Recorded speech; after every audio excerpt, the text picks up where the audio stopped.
Hello there, listening audience. This is another episode of Unlock the Door Radio here with your host, Michael Cross.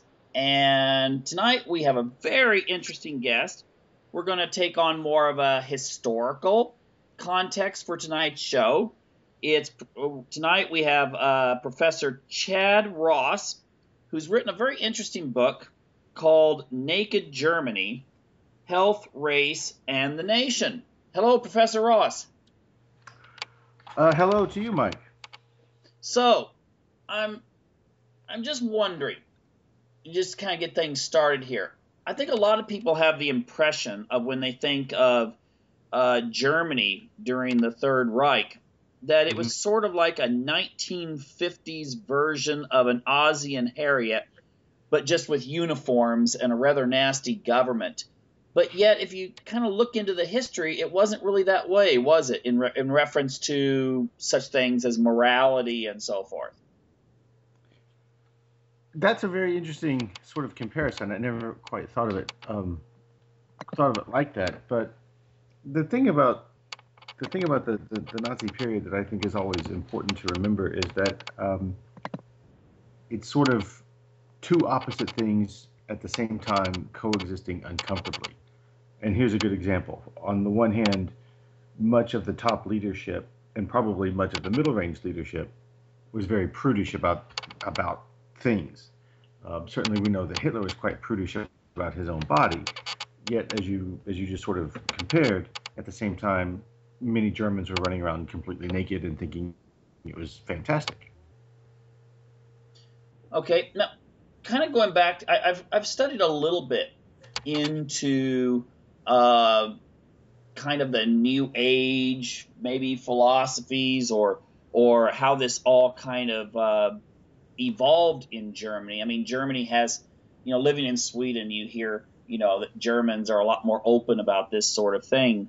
And I guess what was it? It was in the early 1900s that the modern nudist movement kind of got started. What was the inspiration for it? And of course, this is before Hitler, around 1900, 1910. What was the inspiration? Because we don't usually think of those things for this period for Western culture. What's really funny about what you say is that the Swedes, as that contemporary Swedes, are looking to the Germans as being sort of freer about this sort of thing that you just said. Yeah, Sweden's a lot more. Sweden's got a reputation which it really doesn't deserve. Um, it's it's far more prudish when it comes to public displays of nudity. It's you'll see it on TV. They don't censor movies or anything like that, and education tends to be.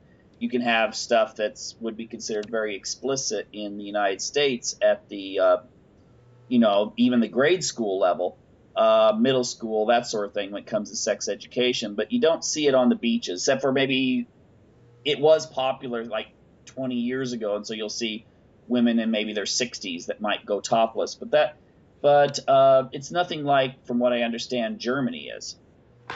That's really funny because sort of the second question first. The nudists in Germany in sort of the modern social form really got going after 1900, but obviously they weren't born overnight. And in the research for my dissertation in this book, it was clear that a lot of guys, and maybe a few women, but mostly guys, were doing it throughout the 1890s, which probably means they were doing it throughout the 1880s too.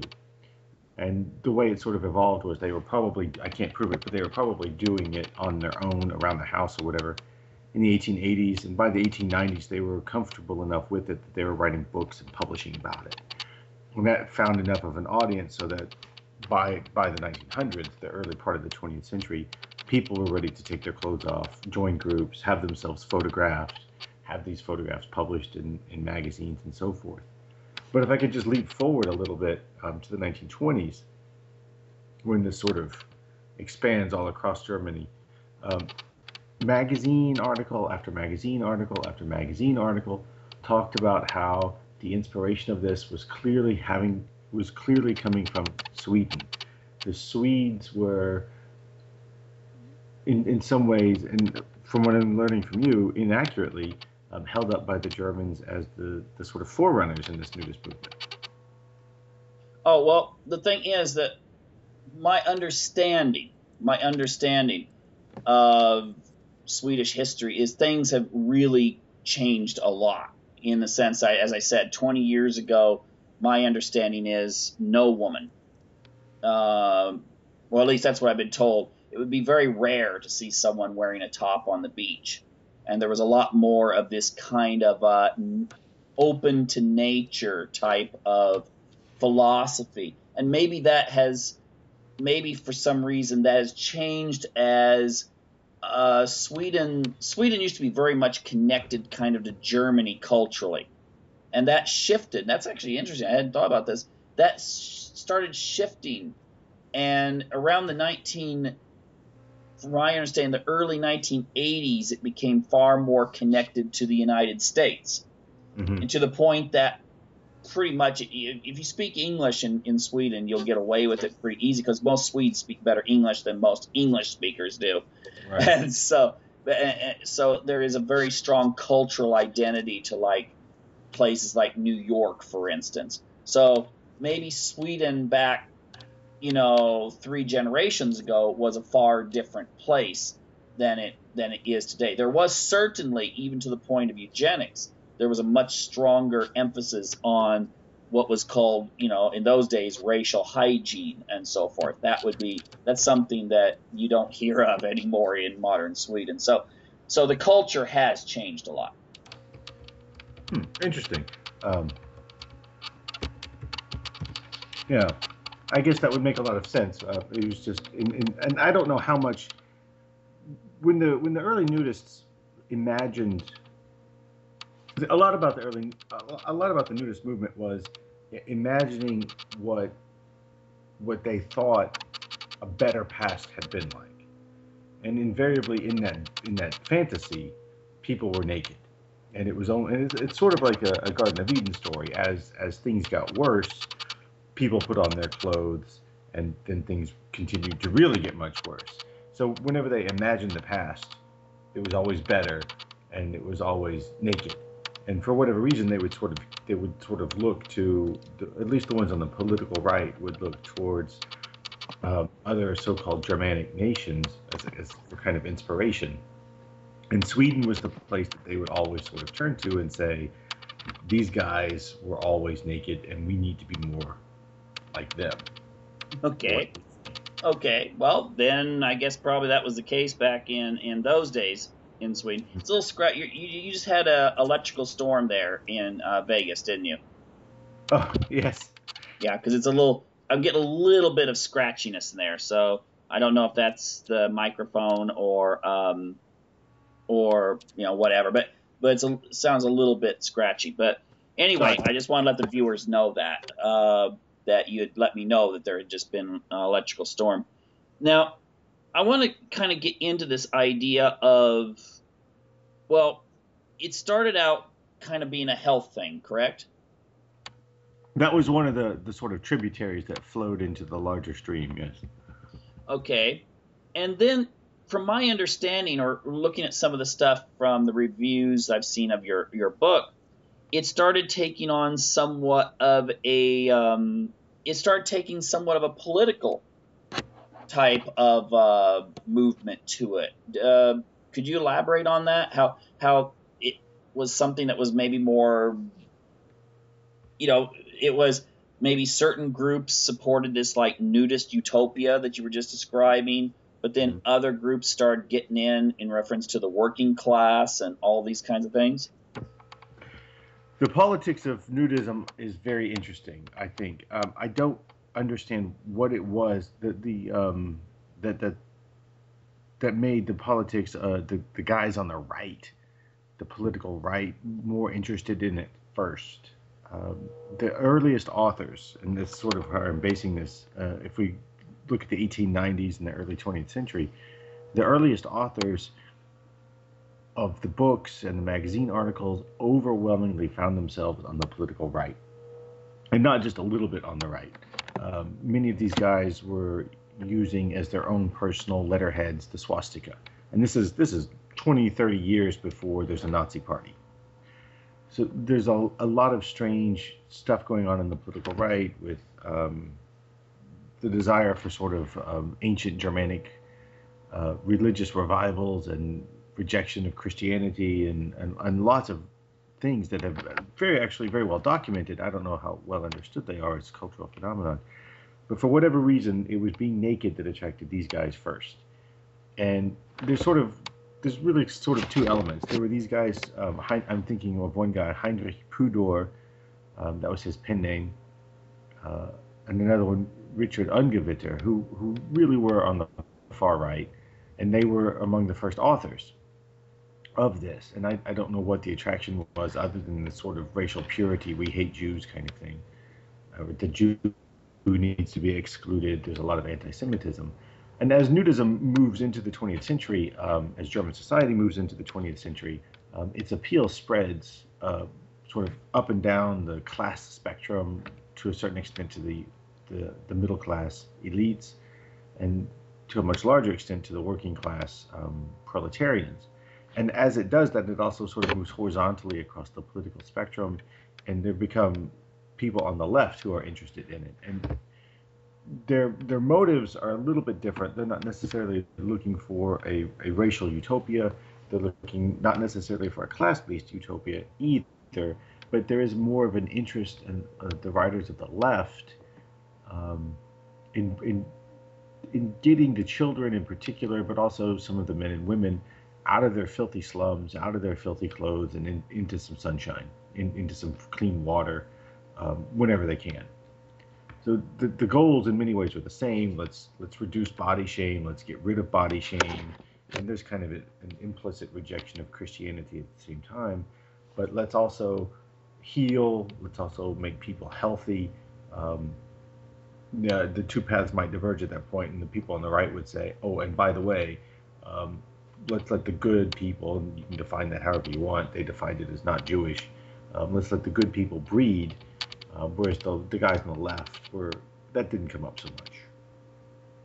So it had a component then, it sounds like perhaps the social democrats, who seem to represent more of the working class, felt that this was a way of, well, kind of like the whole idea of hygiene, making people healthy and exercising and maybe developing more of a cleanliness, respect for the body, whereas you're saying the far right was more into kind of a nationalistic, maybe even worship of the Germanic ideal. Yeah, that's a pretty good way of putting it, but I would like to add that none of the actual major political parties really wanted anything to do with any of these guys. The Social Democrats are sort of embarrassed by the working class component who wanted to be naked. The Nazis throughout the 1920s and to a certain degree in the 1930s really tried to distance themselves from these crackpots as they viewed them. They changed their minds to a certain extent in the 1930s and the 1940s, but none of the political parties ever really said, man, these guys, we need to welcome them into our big tent fold. It was always sort of kind of an embarrassment that they were hanging on. Well, I noticed that when Leni Riesenthal, when she did Triumph of the Will, there is some nudity in that, and that's for the 1930s. If you're thinking about that era, you just don't think about those kinds of things. Although it did seem to be kind of a worship of the body even then. Mm-hmm. And nudity and body worship are interesting things. I don't know much. I can't make a direct comparison to the United States in the 1920s as far as publishing naked pictures goes. But let me put it like this. In the early part of the 20th century, 1903, 1906, really even before the First World War, the nudists were publishing photographs of naked men and women that would have gotten them in trouble in every country in the world, including the United States, up until the advent of mass pornography. They were really publishing, I mean, by today's standards of the internet, it's nothing, but for those days, it's really racy photographs. And they usually won in court when they would be occasionally brought up on charges of pornography or shipping it through the mail or keeping it in train stations or something like that. They usually won their cases, and there weren't many. The issue about nudity is interesting because the pictures are overwhelmingly women, and they're never just sort of topless pictures. They're always fully nude. But where it gets interesting is the issue of pubic hair. And they tended to blot out pubic hair or make the region so fuzzy you couldn't tell what it was. Oh, there's the dog. Sorry. Zoe. Sorry about that. It's raining, so she's going to bark. They didn't mind publishing naked photographs, but there were certain body regions that maybe people didn't like to see in print, I guess is the way to put it. The thing about Leni Riefenstahl and the worship of the body that came up with her, I guess the connecting thought is when she showed nakedness in Triumph of the Will, people are already pretty well accustomed to it after 35 or 40 years of seeing it in these sort of marginal magazines or books. I really thought when I started this project that I would find lots of connections between the nudists and the Nazi cult of the body, and I thought Leni Riefenstahl was going to be cropping up all over the place, and it never happened. And I'm not exactly sure what that cause is. I think there might be two separate things going on. Leni Riefenstahl is widely credited with inventing the idea that the ancient Greeks played their games naked. And in her film Olympia, she shows, I think the other invention of the Riefenstahl sort of Nazi influence on the Olympics is the idea of carrying the torch. Both of those ideas have sort of never really been expunged from the popular mind about the Olympics. And I think she's the one who, when she showed her film Olympia, which is some 5-hour marathon film, she had a lot of naked athlete photos in it. And I don't know whether the Greeks actually were naked or not. I don't think it necessarily matters. But I think she was using nakedness for very different reasons than the actual nudists were. And she may have just been wanting to exalt the sort of Hellenistic or the ancient Greek body, which is something the nudists certainly look toward. But I don't know of any influence or interaction of either Riefenstahl on the nudists or the nudists on Riefenstahl. Okay. If that makes sense.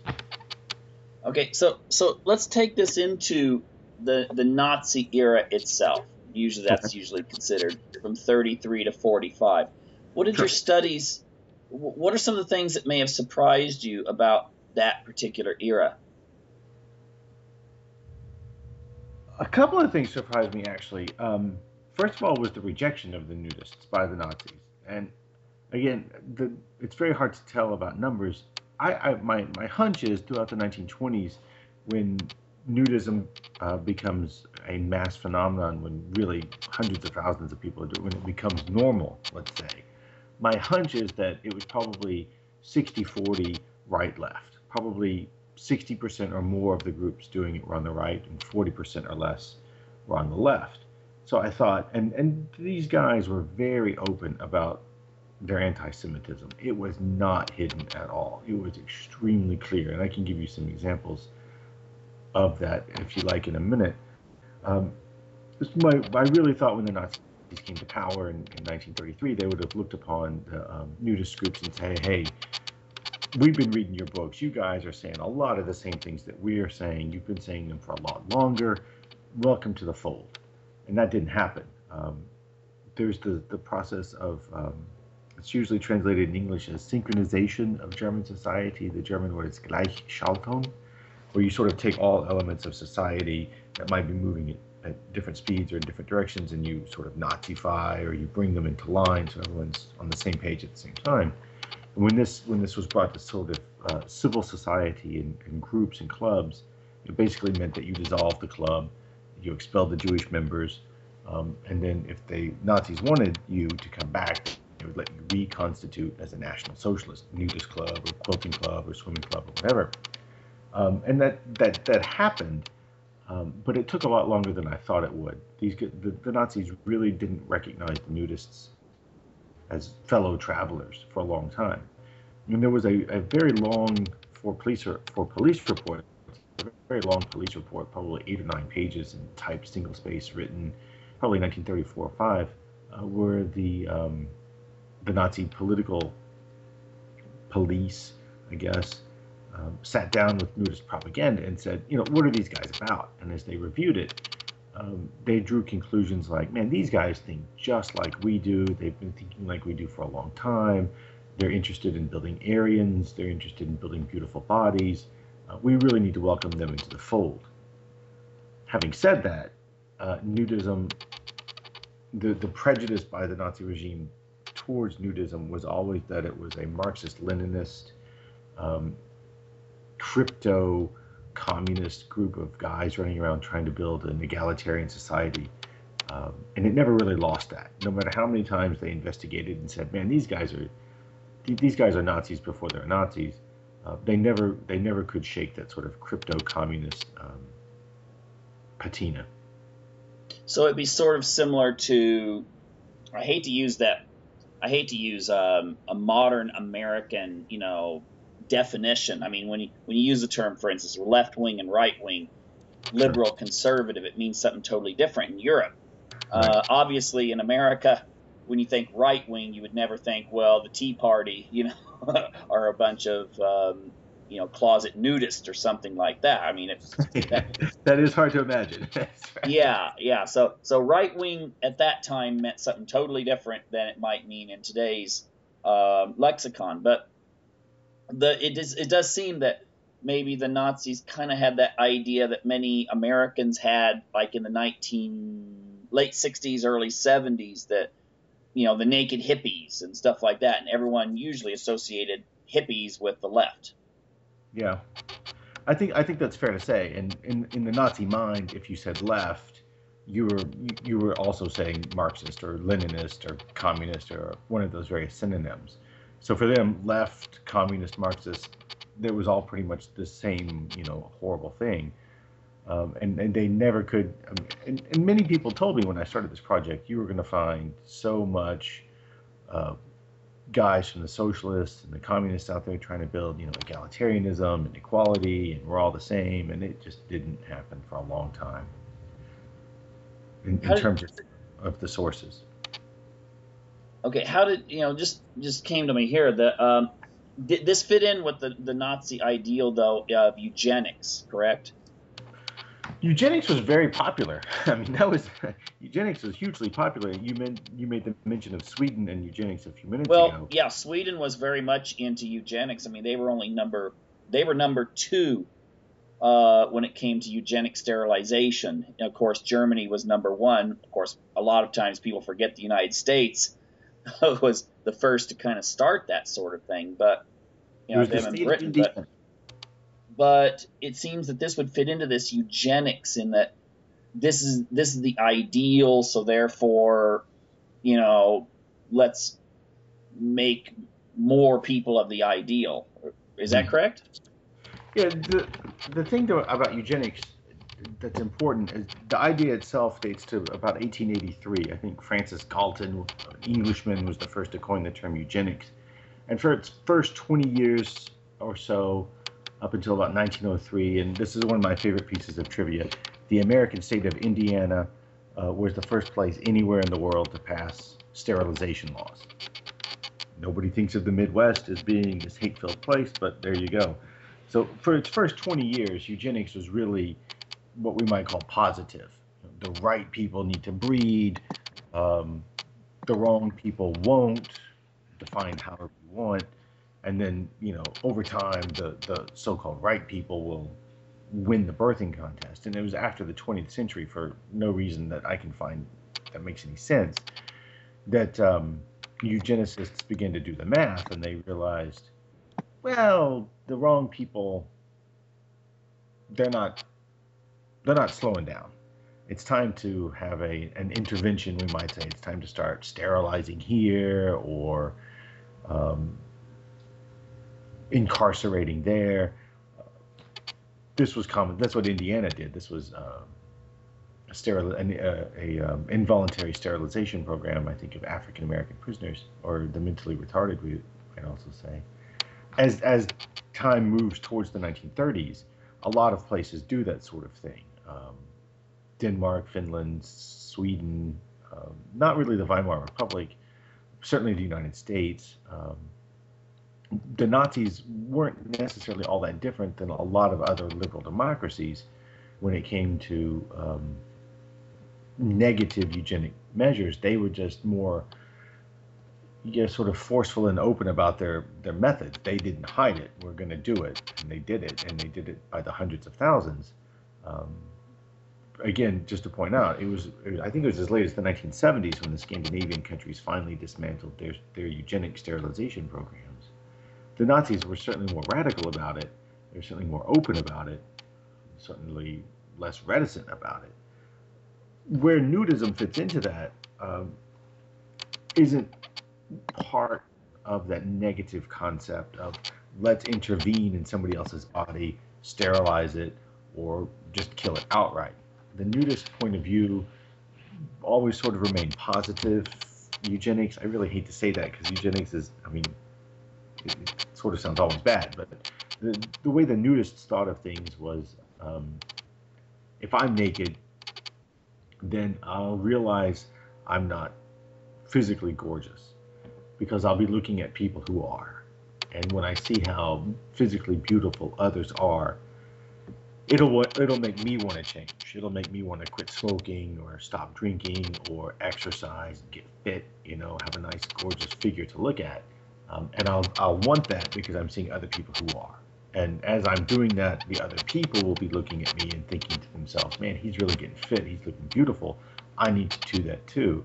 So there's this sort of mutually reinforcing gaze that was going on. Everybody's looking at each other, wanting to become fit and healthy. And then, of course, once you do that, you would be able to see who had the best physique, presumably the best genes to pass forward onto the next generation, to build over time through sort of this breeding idea of fit bodies breeding with fit bodies, better German people. But if I could quickly point out that the popular mind often associates nudism with crazy sex orgies and swinging and lots of sexual activity.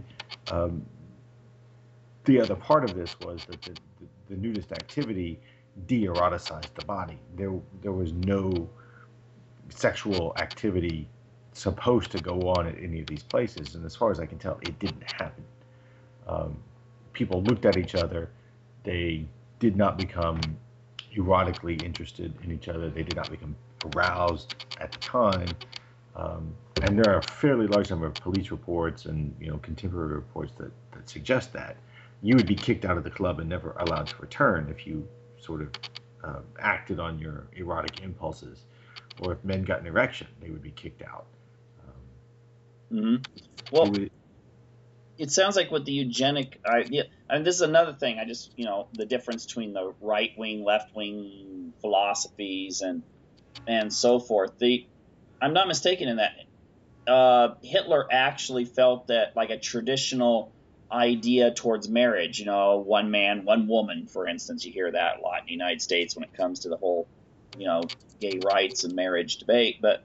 But he didn't really agree that it should just be an exclusive man-woman type thing, did he? Didn't he want the most, his healthiest eugenic males, for instance, out there kind of doing, like Plato's Republic, that they'd be raising more seed if they weren't confined to marriage?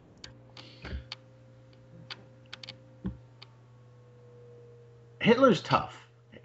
He wasn't the kind of guy who wrote a lot of things down. Usually the idea of this sort of let's have our genetically best, spread their seed around. This is usually traced back to Himmler's ideas. Himmler, as chief of the SS, was far more interested in that kind of mystical or New Age stuff than Hitler himself was. And in recent years, I've come to think of Hitler as just a bit more pragmatic than I did, say, in the beginning. Whereas Himmler really kind of the chief of the SS really was sort of interested in sort of these stud farms that are called the Lebensborn, where you would set up homes for women to have their unwed children raised in, or they could go and live at and give birth in. They never really caught on. The Norwegians seem to have liked them for some reason, but they never really caught on anywhere else in huge numbers. There is that idea, but that was sort of restricted to the SS. If I could add something about the eugenics and the nudists, the place that they intended this to be most effective was in terms of Judaism, or of Semites, if you like. And here the idea was, one of the reasons you wanted to be naked, or one of the reasons they wanted you to be naked, and this is where it intersects with eugenics, is that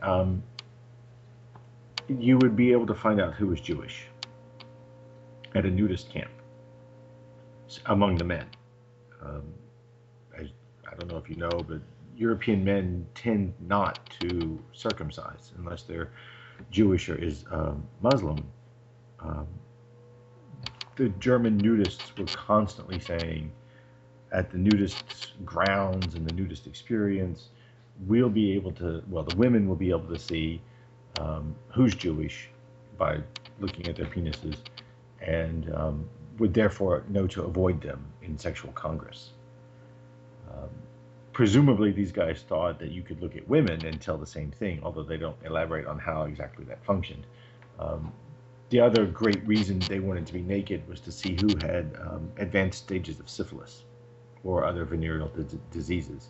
You would sort of grow, I guess, various kinds of formations on your genitalia in some forms of syphilis and other diseases.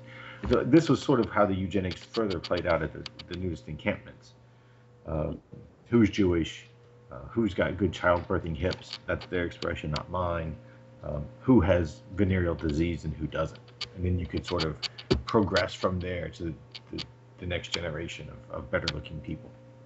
Mm-hmm. Interesting. How's that for an answer?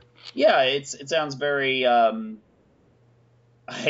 hygienic, of that era of being able to determine almost like a breeding farm type of mentality. Right. But again, you can't do any naughty business while you're at the nudist camp because people would get very upset with you. Right. Although the SS farms, I mean, that's a totally different story. Right. Would you like an example of how concerned people were with looking Jewish in a camp? Yeah, sure. Okay. In one of the many nudist magazines of the 1920s, there was a section where you would write letters to the editor for seeking advice or whatever. And this guy wrote in. I don't remember his name. It doesn't matter. He wrote in. He said, "Listen, I have a constricted foreskin, and man, it's killing me. My girlfriend and I are really having a hard time getting along. Our sex life is suffering, and every time I get an erection, it just really hurts. My doctor tells me there's an operation I can have that'll make it go away, but I would lose my foreskin. What do the readers think?" A couple of issues later, the answers came in, and one of the answers was, "I had a similar problem years ago. I did the surgery." We're talking like 1926, right? Mm-hmm. I did surgery, and I got to tell you, it's the worst thing I've ever done in my life. Sure, the sex is great, erection's no longer painful, but I dare not go to a nudist camp, one of my favorite activities, because everybody thinks I'm a Jew.